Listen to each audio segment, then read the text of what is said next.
Ya, salam Just Talk. Gue mau bahas preview midweek, terutama EPL sedikit dari La Liga. Oke, ada 4 match, 2 Man United, Liverpool, Man United sama Man United Leicester, terus Chelsea Arsenal, 3 match, Man United Liverpool. Oke.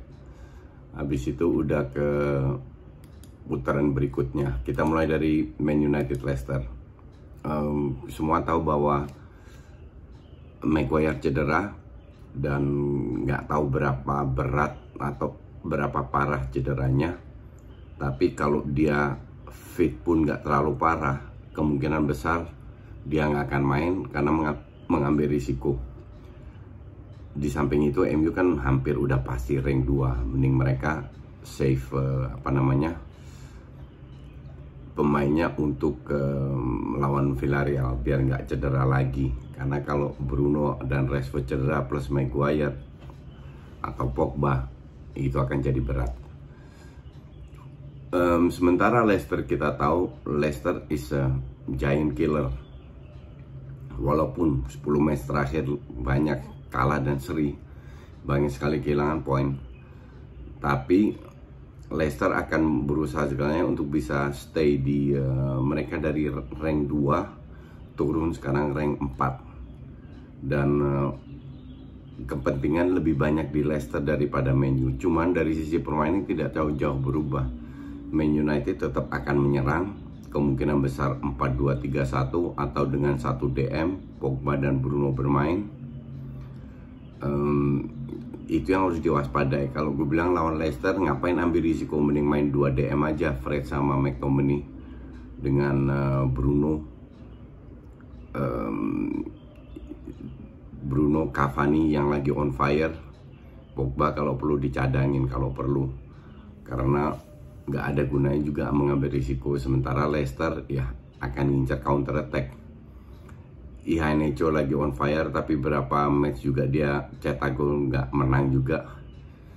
Jadi untuk gue sih ya ini layak ditonton lah match ini.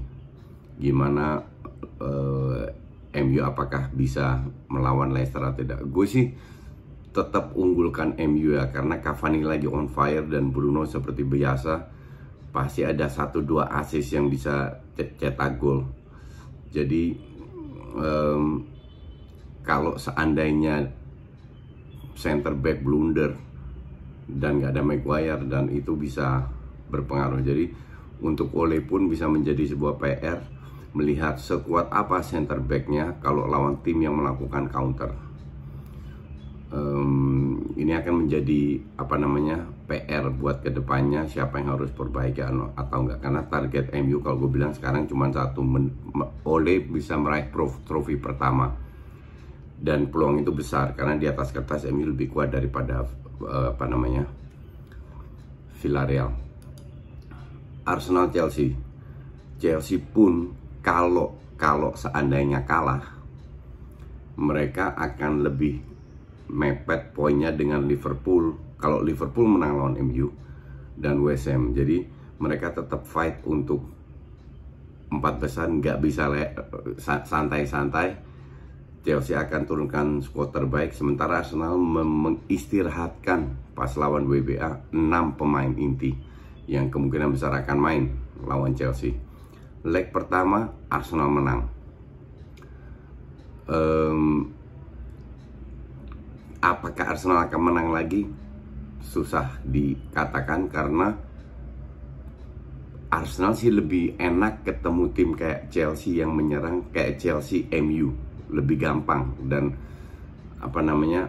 lebih sulit ketemu tim kayak Liverpool dan City, karena Liverpool City benar-benar bermain bersabar, menguasai lini tengah. Kalau MU sama Chelsea lebih memanfaatkan ruang, skill individu, direct football. Maka dari itu jarak antar pemain cukup jauh, sehingga pemain kayak Mason Mount, Kovacic, tapi dia nggak main cedera, Kante bisa melakukan dribbling. Tapi di sisi lain Arsenal ya, that's Arsenal, di atas kertas jelas Chelsea lebih bagus. Cuman kalau mereka semua on fire, Arsenal punya peluang untuk menang.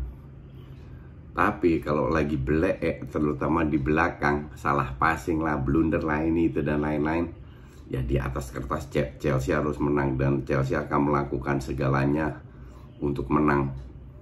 Sementara Arsenal praktis nothing tulus. Kalau menang pun belum tentu bisa main Eropa.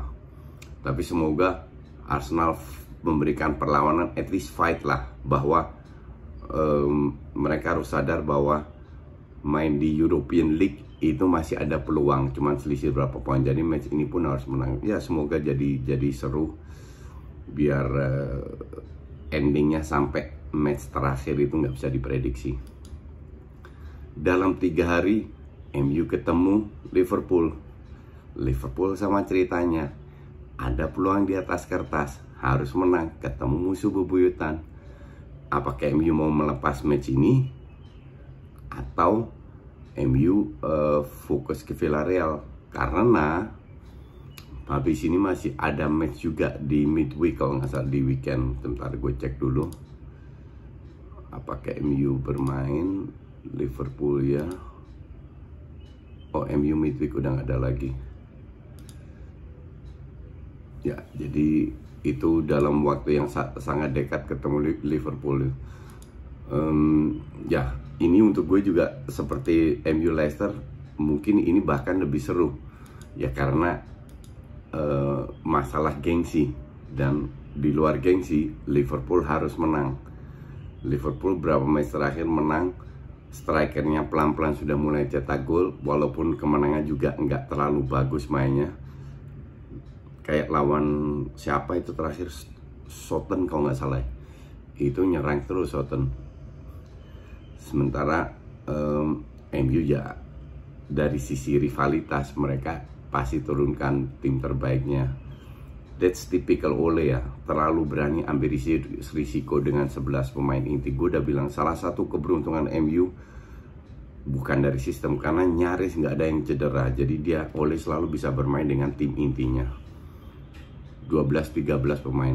Maka dari itu, itulah membuat MU berada di rank 2. Gue sih bilang ini cukup imbang ya. Untuk gue sih, gue nggak bisa bilang siapa ini. Match selevel ini tidak akan menghasilkan banyak peluang, tapi lebih ke efektivitas tinggi.